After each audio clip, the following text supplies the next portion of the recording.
On this edition of Phantom Features, we interview the new administrators at Phoenixville High School. For this segment, CJ Kronmuller speaks with Mr. Mike Fierras about his role as assistant principal and the transition he is making from the classroom to the office. All of that coming up right now. All right, Mr. Fierras, welcome. It's great to have you. Pleasure to be here. All right, so the school year is well underway. How's it going for you so far? Fast. It's going very, very fast. High energy with the back to school and all the students and all the classes, and it's just been a whirlwind. It's been exciting. What are your responsibilities specifically as a principal? Oh, great. As the assistant principal, I'm responsible for the 10th grade class as well as 11th graders, letters G through M. We've divided it up amongst the other 3 assistant principals, as well as some departments, heading some departments, and just kind of helping overseeing the school in general. What do you like best about being a school administrator, and what are some challenges?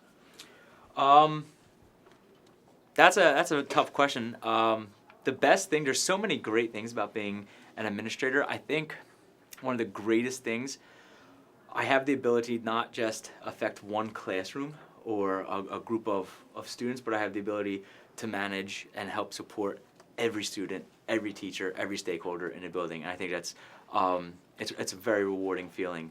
I think you develop a lot more relationships that way. And some of the challenges, I think, too, are that everybody expects that. So everybody is looking for that support constantly, and you're being pulled in so many directions. So it's really a chess game that you really have to prioritize. Tell us about the transition from teaching to being an administrator. What has that been like, and what adjustments have you made to fit in? When you hear a bell, you don't have to be in a room at an exact time. That's been very weird and awkward for me. I hear that bell and I'm, what period are we in? What classroom do I have to be in? And I think prioritizing, not knowing that 7th period, I have to teach Algebra 1, so I have to take out that lesson plan and I have to do these, but knowing that I have these long projects now. I have PSATs coming up in 2 weeks, and being able to chunk away at it at smaller times, not things so put together. I think time management, I had to adjust, and really prioritizing and making sure that I understand what's coming down the line is what I had to really, that was the biggest challenge for me. Having had the teaching experience, how has that helped you moving into administrator? I think I can relate to the students a lot. The student body is amazing, and I think they know me as the teacher or as the coach, and I think it builds that relationship not only with the students but also with the teachers. I think we have something to relate to. We have a common ground, and I think for myself personally, I understand now both sides of the coin. So I think it's very easy to talk to. It's always great when principals and teachers have a connection with the students. Absolutely. How about goals for the year? What would you like to achieve? I would love to get to the end of the year knowing that everything that was put on my plate, whether it was the PSATs or help supporting with Keystones or whatever has gone to my plate, that I was able to get it done in a timely manner. But the biggest thing is that to make sure that in all decisions that we make, that there was student learning going on, that teachers were supported in any way to help facilitate that student learning, and that we put things in place to help facilitate that student learning. That's number one. So if we get to the end of the year and I said, what have I done? What goal have I achieved? Was student learning? Was that the number one thing, and did that occur? That's what I want. You're always working with the faculty, the students, the community, and the district administration, all having requests and demands. How do you manage all of that? Oh man, what a question. I think I kind of alluded to it previously about being pulled in so many different directions. And I don't want to sound like a broken record, but I think whenever I'm being pulled in multiple different directions by different stakeholders, I always go back to that piece I was just alluding to, is that prioritizing it by what is most beneficial to the students now. And I think if you ask yourself that question, it really simplifies everything. I think making sure that everybody feels like you're acknowledging them, and knowing that there is a pecking order and a priority of tasks that need to get done now, but also keeping in mind, bring it back down to earth. Where do I need to be? What do I need to do at this point in time? What can sit on the burner for another 30 seconds? And I think if you just kind of take things that way, you put the work in on everything, results will get done. In terms of working with students, what can the students expect from you? I think the students can definitely expect. Once a teacher, always a teacher.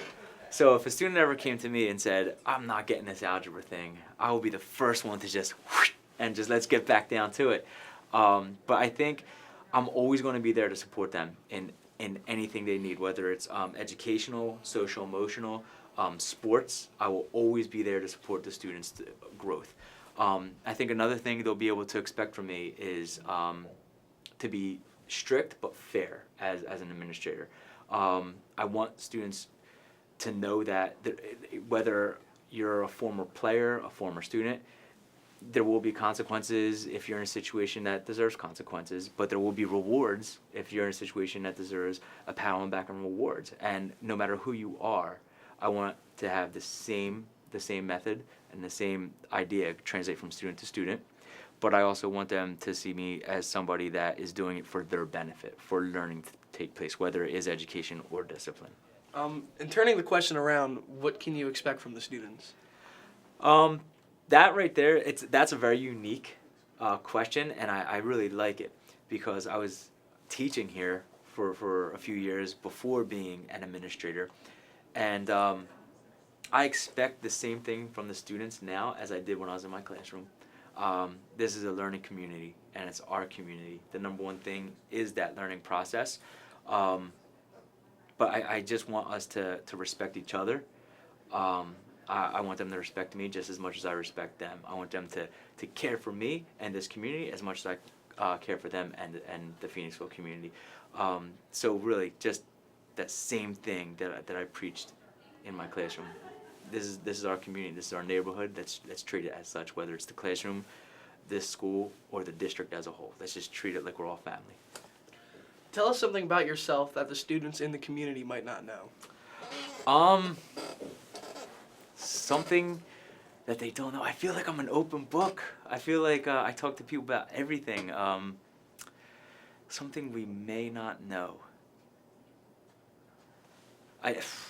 You want time to think about that? No. I think I recently had a child who is 1 year old, and 1 year old, not plural, and she just took her first steps a few days ago, and it's the most thrilling thing that I think may have ever happened to me, and many things have happened to me.